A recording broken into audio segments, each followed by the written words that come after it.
அனைவருக்கும் வணக்கம். கதைகள் சூழ் உலகில் நீங்கள் கேட்டுட்டு இருக்கிறது வீரயுக நாயகன் வேள்பாரி.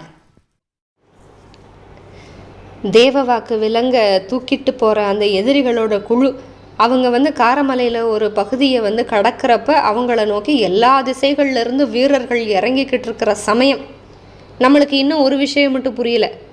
பாரி அந்த கொடிமூக்கனையும் உடமர முள்ளையை வச்சு என்ன ஆயுதம் தயாரித்தான், அங்கே என்ன உத்தி வச்சுருக்கான், இது தேக்கனுக்கும் பழையனுக்கும் தெரியல, நமக்கும் இப்போ வரைக்கும் தெரியலை. அது என்னன்னு தெரிஞ்சுக்கிறதுலேருந்து நம்ம இந்த வாரம் அத்தியாயத்தை ஆரம்பிக்கலாம். வீரயுக நாயகன் வேள்பாரி அத்தியாயம் 45. கொடிமூக்கனை பிடிச்சிக்கிட்டு அளவனும் கீதானியும் நின்றுக்கிட்டே இருந்தாங்க. அதாவது இப்போ நம்ம கதை நடக்கிறதுக்கு நேற்று அதிகாலை நாவாய் ஊற்றோட இடது பக்கம் இருக்கிற பாறை மேலே இருந்து தான் அந்த ஆயுதத்தை செய்ய ஆரம்பித்தான் பாரி. வீரர்கள் அந்த உடமர முட்களை ஒடிச்சு முடித்து அடுத்து என்ன செய்ய போகிறான் அப்படின்னு யோசித்துக்கிட்டு இருக்காங்க.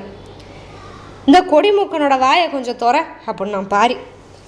அளவன் அதோட கழுத்து பகுதியில் இருக்கிற அந்த தாடையை அழுத்த போகிறப்ப பாரி சொன்னான், அப்படி அழுத்தாத, சில சமயம் அது அப்படியே வாயில் இருக்கிற விஷம் அந்த நஞ்சை பீச்சி அடிக்கும், அந்த பக்கம் அதோட தலையை திருப்பி வச்சுக்க அப்படின்னா. அளவன் அப்படியே இடது பக்கம் திரும்பிக்கிட்டு அடிக்கழுத்தை நல்லா அமுக்கி பெருவரில் அப்படியே கொஞ்சம் மேலே ஏற்றுனான். மேலேயும் கீழையும் அப்படியே தாடை பெருசாகுது அந்த பாம்புக்கு. கண்ணிமைக்கிற நேரத்தில் அப்படியே அந்த விஷத்தை பீச்சி அடிச்சிச்சு. அப்படியே என்ன பண்ணா, பெருசும் இல்லாமல் சிறுசும் இல்லாமல் நடுத்தரமாக இருக்கிற முட்களை அப்படியே பிரித்து வச்சான் பாரி, பார்த்தோம்ல. அதனால் கை நிறைய அள்ளி கொடிமூக்கனோட வாய்க்குள்ளே போடுறதுக்கு அப்படியே பக்கத்தில் வந்தான். அவனோட உள்ளங்கையில் இருக்கிற ரேகை இடுக்கு வழியா முட்களை அப்படியே வரிசையாக இறங்கி கொடிமூக்கனோட நாக்கோடு அப்படியே இணைஞ்சு படிஞ்சிச்சு. இந்த கொடிமூக்கனோட வாய்க்குள்ளே சுமார் 30 முள் அப்படியே அடங்கிருச்சு. முள் எதுவுமே மேல் நோக்கி அந்த பாம்பை குத்துற மாதிரி இல்லாமல் சமநிலையில் இருக்கிற மாதிரி அந்த தாடையை கொஞ்சம் அசைச்சு வர சமப்படுத்தி விட்டான் பாரி. இப்போ அதோட வாயை மூடு அப்படின்ட்டு அளவன்கிட்ட. கழுத்து பகுதியை அழுத்திக்கிட்டு இருந்த அவனோட விரல்கள் இப்போ அப்படியே அந்த அளவன் அதோட மேவாயையும் கீவாயையும் சேர்த்து அமுக்கி வாயை மூடி விட்டான். இப்போ இந்த கொடிமூக்கை இப்படி இது வாயை வேற திறந்து வச்சு முள்ளெல்லாம் உள்ளே போட்டுக்கிட்டு இருக்காங்க. அளவனோட கை எலும்பவே நொறுக்கிரும் போல் அந்த மாதிரி இறுக்கி சுருண்டிருக்கு அளவனோட கையில்.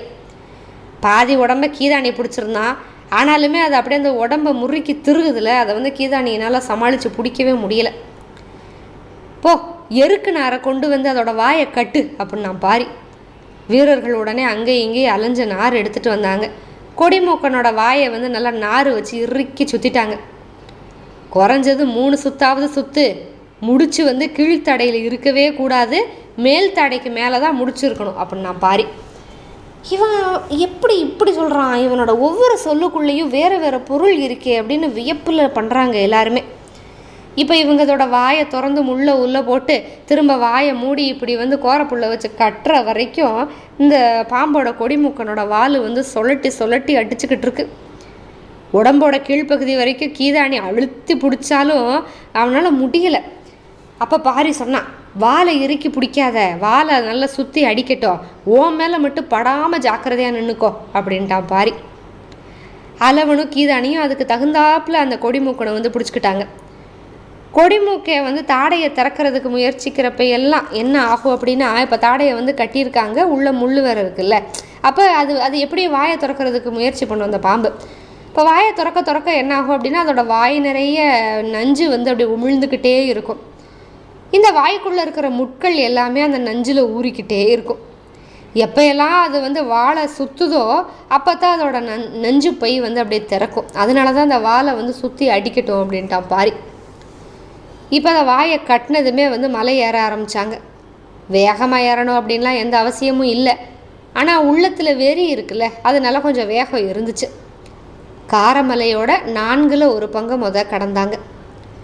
முதல்ல கையெலும்பு நொறுங்குற மாதிரி முறுக்கிக்கிட்டு கிடந்துச்சுல அந்த கொடிமூக்கை, இப்போ கொஞ்சம் அமைதியாக ஆரம்பிச்சிருச்சு. உடனே ஒரு வீரன்கிட்ட பாம்பை கொடுத்துரு அப்படின்ட்டான் பாரி. அளவனும் அந்த வீரனோட கைகளில் கொடுத்துட்டான். இப்படி வீரன் வாங்கின சமயத்தில் திரும்ப உடம்பை முறுக்கி அப்படியே எந்திரிக்க பார்த்துச்சு. வீரன் கொஞ்சம் பதட்டப்பட்டான். ஏன்னா அவனோட கையை முழுக்க அப்படியே சுற்றி திருகுச்சு, வால் பகுதியோட துடிப்பு அதிகமாச்சு. ஏன்னா இவ்வளவு நேரம் வந்து ஒரு உடல் சூட்டுக்கு இருந்துட்டு, அதாவது அளவனோட உடல் சூட்லேயே இருந்துட்டு வேற ஒரு உடல் சூட்டுக்கு போகவுமே அது வந்து மறுபடியும் தாக்குறதுக்கு முயற்சி பண்ணுது அந்த பாம்பு. நஞ்சு பை வந்து இப்போ இடைவிடாத நஞ்சை வந்து சுரந்துக்கிட்டே இருக்கும். அதனால தான் இப்படி வந்து இன்னொரு வீரனோட கைக்கே வந்து பாரி வந்து மாத்திரம். இப்போ அந்த கொடிமூக்கனை வச்சு ஒரு ஆயுதம் தயாரித்த பாரி, அதுக்கப்புறம் அந்த பசங்க, இந்த வீரர்களெல்லாம் காரமலையில் வேகமாக ஏறிக்கிட்டே இருக்காங்க. நேற்று இரவு முழுக்க நல்ல மழை கொட்டி தீத்துருச்சு. அதனால் இந்த எதிரிகள்னால குத்துக்கள் பள்ளத்தாக்கில் வந்து ஒரு அடி கூட எடுத்து வச்சுருக்கிற முடியாது. நல்லா சரியான இடம் பார்த்து பதுங்கினா தான் உயிர் தப்பிக்க முடியும். இல்லைன்னா தண்ணியோட வேகம் வந்து அவங்கள இழுத்துட்டு வந்து பெரும்பாறையில் அடித்து செதற வச்சிரும்.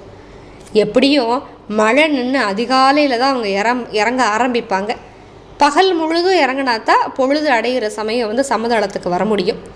அதுக்கப்புறம் முழு வேகத்தோடு ஓடுவாங்க. பகலும் இரவுமா ஓடினாலுமே காரமலையோட உச்சிக்கு வந்து சேர்றதுக்கு மறுநாள் பொழுது விடியும். இப்படியெல்லாம் வந்து சொல்லிக்கிட்டே வந்தான் பாரி. ஒரு மனசில் வந்து கணிச்சிக்கிட்டு இருக்கான். அப்போ ஒரு இச்சி மரம் ஒன்று கண்ணில் பட்டுச்சு. அந்த இச்சி மரத்தோட செதில்களில் வந்து வழிஞ்சு கிடக்கிற பிசினை எடுத்துக்க அப்படின்னா கீதானியை பார்த்து.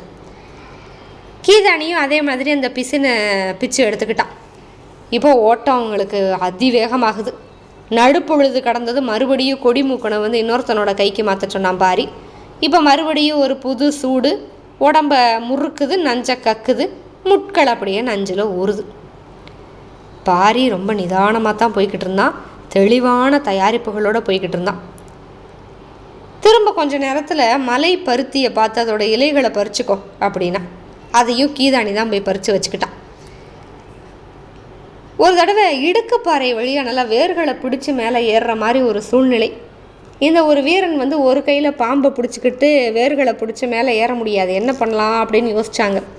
இந்த பெரிய பாறையை கடக்கிறதுக்கு இந்த வழியை பயன்படுத்தாமல் வேறு வழியை பயன்படுத்தினோன்னா ரொம்ப தூரம் நடக்கணும். இப்போ வந்து நம்ம கூடுதல் நேரம் வந்து எடுத்துக்கக்கூடாது அப்படின்னு சொல்லி யோசித்து குத்துக்கள் பள்ளத்தாக்க விட்டு சமதளத்துக்கு போயிட்டாங்கன்னா எதிரிகள் வந்து எவ்வளோ வேகமாக இருப்பாங்க அப்படின்னு நம்ம முடிவு பண்ண முடியாது.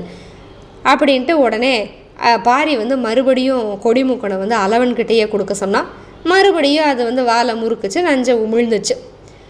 வேர்களால் அப்படியே அளவனை முறுக்கி கட்டி மேலே தூக்கலாம் அப்படின்னு முடிவு பண்ணாங்க. அதே மாதிரி சரன்னு மேலே ஏறின வீரர்கள் வந்து வேர்களை வச்சு அளவனை கட்டி மேலே தூக்கிட்டாங்க. வேர்கள் உடம்ப சுற்றிருக்கு, பாம்பு கையை சுற்றிருக்கு. அளவன் அப்படியே காற்றுல சுழண்டுக்கிட்டு மேலே ஏறினான். இப்படி ஒரு வழியாக பாறை மேலே ஏறி மறுபடியும் ஓட ஆரம்பித்தாங்க. ஓட்டம் வந்து எப்பயுமே ஒருத்தனோட காலில் இருந்து இன்னொருத்தனோட காலுக்கு அப்படியே விரைந்து பரவிடுமா. முன்னால் போகிறவனோட கால்கள் வந்து அதோட இயல்புலேயே பின்னால் வர்றவனோட காலையுமே சேர்த்து இயக்க ஆரம்பிச்சிடும் அப்படின்னு சொல்லுவாங்க. அவங்க வந்து ரொம்ப வேகமாக ஓடுறாங்க. இப்போ கொஞ்ச தூரம் கழித்து போனதுமே ஒரு வகை மூங்கில் புதர் வந்து இவங்க கண்ணில் படுது. அதுக்கு பேர் வந்து உக்கா மூங்கில். இந்த உக்கா மூங்கிலோட இலைகளையும் பறிச்சுக்கோ அப்படின்னு சொல்கிறான் பாரி. நல்லா நீளமாக ஈட்டி மாதிரி இருக்கும் அதோட இலைகள். அதையும் இந்த வீரர்கள் வந்து பறிச்சுக்கிட்டாங்க. நடையோட வேகம் மட்டும் குறையவே இல்லை. நாள் இரவு முழுக்க மழை பெஞ்சு காடே குளிர்ந்து மனம் வீசிக்கிட்டு இருக்கு. எது மேலேயும் கவனமே செலுத்தலை பாரி. நேராக போய்கிட்டே இருக்கான். சாயந்தரத்துக்குள்ளே இவங்க காரமலையோட உச்சிக்கு போயிட்டாங்க. அதாவது இது இவங்க உச்சிக்கு போன சமயம் எது அப்படின்னா தேக்கன் வந்து கோவில் குடியினரை கூட்டிகிட்டு வந்தார்ல அந்த சமயம். தேக்கன் இந்நேரம் கோவில் குடியினரை கூட்டிகிட்டு வந்திருப்பார். அவங்களும் அந்த மலை விளிம்புகளில் அணிவகுத்திருப்பாங்க அப்படின்னு நினச்சிக்கிட்டான். அப்புறம் எல்லாரையும் நல்லா ஓய்வெடுக்க சொன்னான். இரவு முழுக்க கொடிமூக்கனை வந்து குறிப்பிட்ட நேர இடைவெளியில் கை மாற்றிக்கிட்டே இருந்தால் அதுவும் நஞ்சை வந்து விடாமல் கக்கிக்கிட்டே இருந்துச்சு. இந்த கொடிமூக்கனோட வீரியம் வந்து அளவே இல்லாமல் இருக்கும். கொம்பேரி மூக்கன் தானே பாரி கேட்டது. கொம்பேரி மூக்கனை விட அந்த கொடிமூக்கனோட நஞ்சு வந்து கொஞ்சம் வீரியம் கம்மி தான். ஆனால் நஞ்சு ஏறுகிற பதத்துக்கு வந்து 2 மடங்கு நேரம் கிடச்சிருக்கு உங்களுக்கு. அதனால் வந்து இதோட வீரியமும் அளவற்றதாக தான் இருக்கும் அப்படின்னு பாரியோட கணிப்பு. காரமலையோட உச்சி மேலே இரவு முழுக்க கவனமாக இருக்காங்க. இப்போ பொழுது விடிய ஆரம்பிக்குது. எது நீலன் வந்து மனித கால் தடத்தை பார்த்தால அந்த காலை. பொழுது விடிய ஆரம்பிக்குது. கதிரவனோட ஒளி கீற்று மேலே ஏறுது. வீரர்கள் வச்சிருந்த அம்போட முனையை அப்படியே கத்தியில் அப்படியே சின்னதாக பிளக்க வச்சான் பாரி. குகையை ஒட்டி உப்பருக்கஞ்செடி இருந்துச்சு. அந்த இலையையும் கணுவையும் உடைச்சா பால் வரும், அந்த பாலை வந்து விரல்கள் உள்ளே வந்து அப்படியே தேய்ச்சிக்குங்க அப்படின்னு சொல்லி கீதானியை பார்த்து சொன்னான். கீதானியும் அதோட கணு இலை அப்படியே உடைச்சி அந்த பால் ஊறி ஊறி வர வலது கையில் 5 விரல்லையே படுற மாதிரி அந்த பாலை வந்து அப்படியே தேய்ச்சிக்கிட்டான். இப்போ சொன்னான் அலவன்கிட்ட, அந்த கொடிமூக்கனோட வாய் கட்டை கழட்டி விடு அப்படின்னு சொல்கிறான். இவ்வளவு நேரமாக அந்த கொடிமூக்கனோட வாய்க்குள்ள முள் வந்து அப்படியே நஞ்சில் ஊறி போய் கிடக்கு. இப்போ வந்து இந்த உப்பருக்கஞ்செடியோட அந்த பாலை வந்து கையில் தேய்ச்சிக்கிட்டு அந்த கொடிமூக்கனோட வாயை திறக்க சொல்கிறான் பாரி. அலவன் வந்து அப்படியே பாம்பை பிடிக்க ஒரு வீரன் வந்து நல்லா அந்த எருக்கு நாரோட முடிச்சு அப்படியே அவிழ்த்து கலட்டினான்.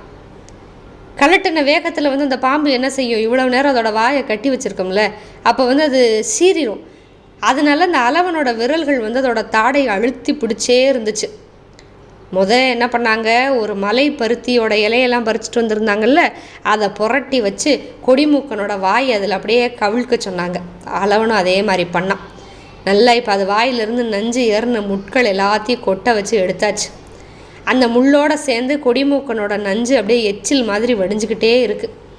அந்த வடிகிற நஞ்சு நூல் அறுபடுறதுக்கே நேரம் ஆச்சு. எல்லாம் பொறுமையாக பார்த்துக்கிட்டு இருக்காங்க. நல்லா வடிஞ்சதும் அதை வெளியில் போய் விட்டுரு அப்படின்ட்டான் பாரி. அலவன் நல்லா குகைக்கு வெளியில் போய் ஒரு புதர் மேலே கையை நீட்டி அந்த பாம்பு வெளியேறதுக்கு வாகா பிடியை வந்து தளர்த்தி விட்டான். இந்த கொடிமூக்கை வந்து அப்பாடா விட்டா போதும் அப்படின்னு சொல்லிட்டு கிளம்பி அப்படியே ஊறி ஓடி போயிட்டான்.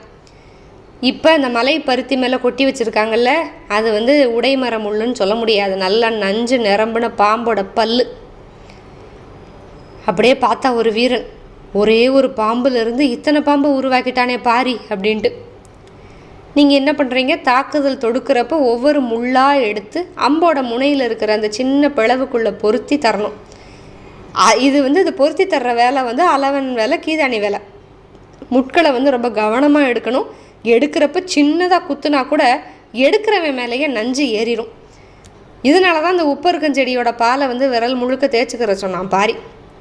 பால் தேய்ச்சி அப்படியே காஞ்சு போன விரல்களுக்கு மேலே அந்த உக்கா மூங்கிலோட இலையை அப்படியே கசக்கி தேய்ச்சி மறுபடியும் அதுக்கு மேலே இச்சி பிசினையும் பூசிக்க சொன்னான். இந்த பிசினையும் பூசிக்கிட்டோம்னா கொஞ்சம் நேரத்தில் விரலுக்கு வந்து ஒரு கவசம் போட்ட மாதிரி அது ஆயிரும். அதுக்கு மேலே வந்து முட்கள் விரல்களில் தைக்கவே முடியாது. கீதானியினால் வந்து நஞ்சு ஏறின முட்களை எடுத்து தர முடியும். அவனுக்கு வந்து நஞ்சில் வந்து ஒன்றும் ஆகாது. இன்னொன்று, இந்த விரல் கவசம் வந்து அலவனுக்கு தேவையில்லை. அவனுக்கு பாம்பு வாயிலிருந்தே அதை எடுத்து கூட கொடுத்துருவான் அலவன். அந்த அளவுக்கு வந்து அவனுக்கு அந்த நஞ்சு ஒன்றும் செய்யாது அலவனுக்கு. அம்போட நுனியில் பிளவு இருந்துச்சுன்னா, இப்போ அம்பை வந்து தூக்கி எறிஞ்சாங்க அப்படின்னா, அதாவது வில்லில் வச்சு நான் எற்றி இது பண்ணால் அது இலக்குக்கு போகாது. ஏன்னா நுனியில் வந்து பிளவு இருக்குது, வேகமும் இருக்காது. இதுவும் இப்போ இவங்க கையில் இருக்கிறது எல்லாமே எளிய வகை தாக்குதலுக்கான அம்புகள் மட்டும்தான் இருக்குது. அதுக்குமே ஒரு பிளவு இருந்துச்சுன்னா தாக்குதலில் வந்து வீரியம் இருக்காது. இந்த வீரர்களுக்கு இதெல்லாம் மனசில் இருக்குது. அப்போ பாரி சொன்னால், இந்த உப்பருக்கஞ்செடியோட பாலை வந்து விரலில் தேய்ச்சாங்கல்ல, அதே மாதிரி அம்புகளோட முனையிலையும் தேய். அது வந்து இந்த முள்ளை வச்சு இப்படி இந்த உப்பருக்கஞ்செடியோட பாலை வச்சு தேய்க்கிறப்ப அந்த பிளவுகளை வந்து இறுக்கி அடைச்சிரும் அப்படின்னா. இப்போ பாரியோட செயல்முறைகள் கொஞ்சம் கொஞ்சமாக புரிய ஆரம்பிக்கவும் இந்த வீரர்களுக்கு அப்படி ஒரு நம்பிக்கை இருக்கிறதுல நல்ல பெரிய வில்லு ஒன்றை பாரிக்கு கொடுத்துட்டாங்க. மற்ற 2 விற்களை ஏந்தி நின்றுக்கிட்டாங்க வீரர்கள் 2 பேரும். பாறைக்கு மேலே நின்று காரமலையோட நாலாபுறமும் கண்களை சுழல விட்டுக்கிட்டே இருக்கான் பாரி. அவன் கழிச்ச நேரம் நெருங்கிக்கிட்டே இருக்கு. நேற்று இரவு கொஞ்ச நேரம் கனமழை பெஞ்சதுனால எதிரிகளோட ஓட்டம் வந்து தடைப்பட்டிருக்கும். அதுதான் தாமதத்துக்கு காரணம்னு மனசுக்குள்ளே கணக்கு போட்டுக்கிட்டான். பாரியை சுற்றி இருக்கிற 4 பேரும் பாஞ்சு போகிறதுக்கு தயார் நிலையில் இருக்காங்க. கைவிட்டு பிரியிறப்ப கொடிமூக்கன்கிட்ட எப்படி ஒரு சீற்றம் இருந்துச்சு, அது இப்போ இந்த 4 பேர் உடம்புலையும் இருக்குது. நஞ்சேறிய முள்ளும் பகையேறிய கண்ணும் முறுக்கேறிய நரம்புமா அப்படியே கொதிப்பேறி போய் நிற்கிறாங்க. காரமலையோட கீழ்த்திசை காட்டை கிழிச்சிக்கிட்டு போகிறதுக்கு கால்கள் காத்துக்கிட்டு இருக்கு. இப்போ பொழுது விடிஞ்சு கொஞ்சம் நேரம் ஆயிடுச்சு. காடு முழுக்க இருந்து பறவைகள் அப்படியே கலைஞ்சிக்கிட்டு இருக்கு. கண்கள் அங்கேயும் இங்கேயும் அலமோதிக்கிட்டு இருக்கு. கொஞ்சமும் எதிர்பாராத திசையிலிருந்து நரி ஊளையிடுற சத்தம், கூவல் குடியினரோட ஓசை. எதிரிகள் வந்து நரிப்பாறை வழியாக காரமலை விளிம்பை கடந்திருக்காங்க. கன நேரத்தில் பாரி எல்லாத்தையும் கணிச்சிட்டான். அவன் இருக்கிற இடத்துல இருந்து அவங்க இறங்குற இடத்துக்கு போகிறதுக்கு எவ்வளவு நேரம் ஆகும், வழித்தடம் எல்லாத்தையும் திட்டம் போட்டு ஓடுறான். கணிப்புகளை விஞ்சுற வேகத்தில் கால்கள் பாஞ்சுக்கிட்டு இருக்கு. இந்த காரமலை நெடிய தொடர், குன்றுகளும் பிளவுகளும் நிறையா. பாரி இருக்கிற இடத்துல இருந்து 2 பெரும் பிளவுகளை தாண்டி அங்கே போகணும். கூவல் குடியினரை சேர்ந்ததுக்கு அப்புறமும் அவங்க இறங்குற திசை நோக்கி நேரம் பாஞ்சு போய்கிட்டு இருப்பாங்க. எதிரிகள் ஓடுற பாதை வந்து குறிப்பிட்ட கால இடைவெளியில் ஓசையாக காடு முழுக்க எதிரொலிக்கும். இப்படியெல்லாம் பாரியோட மனசு எண்ணிக்கிட்டே இருக்கு. மலைச்சரிவில் ஓடுற வழித்தடத்தை கண்கள் பார்த்துக்கிட்டே இருக்க, கூவல் குடியினர் எழுப்புற சத்தத்தை அப்படியே காது கூர்மையாக கவனிக்க, கால்கள் அப்படியே இணையற்ற வேகத்தில் பாஞ்சுக்கிட்டு இருந்துச்சு. இப்போ நம்ம தேக்கனை பற்றி பார்த்துட்டோம், கூவல் குடியினரை பற்றி பார்த்துட்டோம், பாரியை பற்றி பார்த்துட்டோம். இந்த காலம்பனுக்கு ஒரு மன மகிழ்ச்சி வந்தது இல்லையா? இப்போ என்ன பண்ணிக்கிட்டு இருக்கான் காலம்பன்னு பார்ப்போம். மலைச்சரிவில் கால்களில் மிதிபட்டு கற்கள் உருண்டு தெறிக்க கதிரவன் மேலே ஏறுறதை பார்த்துக்கிட்டே காலம்பன் ஓடிக்கிட்டு இருந்தான். பரம்பு வீரர்கள் எப்படியும் நம்மளை மறிக்கிறதுக்கு முயற்சி பண்ணுவாங்க. வேட்டுவன் பாறைக்கு பக்கத்தில் ஒரு ஊர் இருக்குது. அதுக்கு அந்த பக்கம் போகாமல் வேறு திசை நோக்கி இறங்கணும்னு நினச்சிக்கிட்டே ஓடுறான். வெற்றியோட எல்லையை நெருங்க களைப்பு தானாக மறைஞ்சு போயிடும். ஒரு புது தெம்பு வந்துடும். அவங்களோட ஓட்டத்துக்கு வேகம் இவ்வளவு கூடுறதுக்கு இதுதான் காரணம். காலம்பன் கவனமாக இறங்குற அந்த திசையில் கீழே மறித்து தாக்க வாய்ப்பு இருக்கிற இடங்கள் என்ன அப்படின்னு யோசிச்சுக்கிட்டே இருக்கான். அப்பப்போ ஒரு சத்தம் வருது, அதை வந்து அவன் கவனிக்கலை. காரமலையில் 4ல் ஒரு பகுதி தொலைவை கடந்ததுக்கு அப்புறம்தான் அவனுக்கு வந்து ஒரு கவனம்.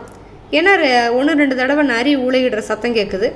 உச்சி மலையில் நரிக்கு என்ன வேலை அப்படின்னு சிந்திக்க நேரம் இல்லாமல் ஓடிக்கிட்டு இருக்காங்க.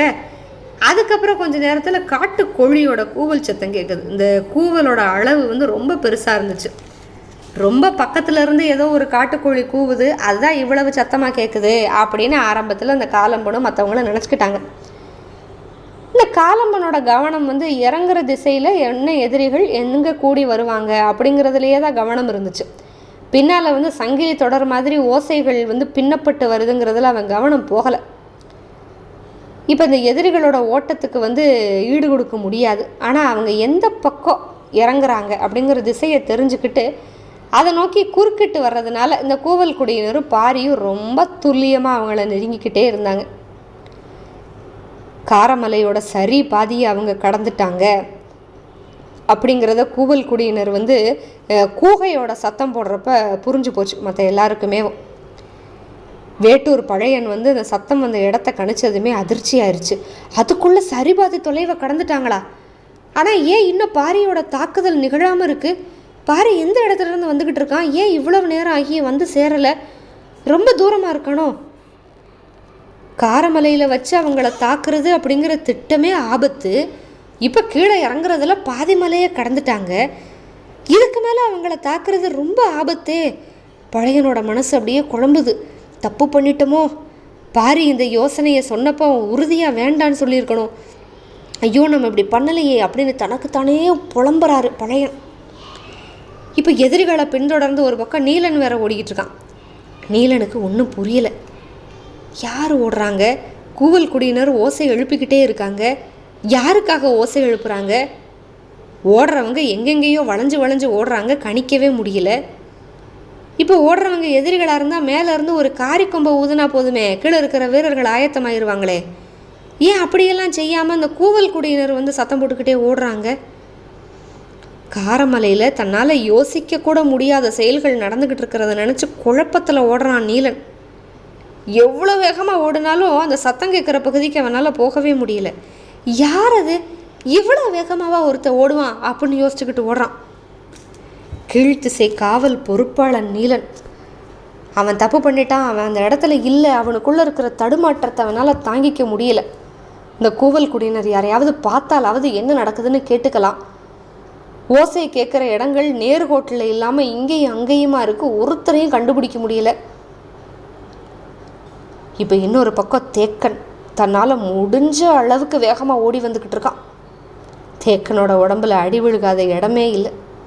கை கட்ட கூட இன்னும் கழட்டலை, ஆனாலும் விடாமல் துரத்துக்கிட்டு வர்றான்.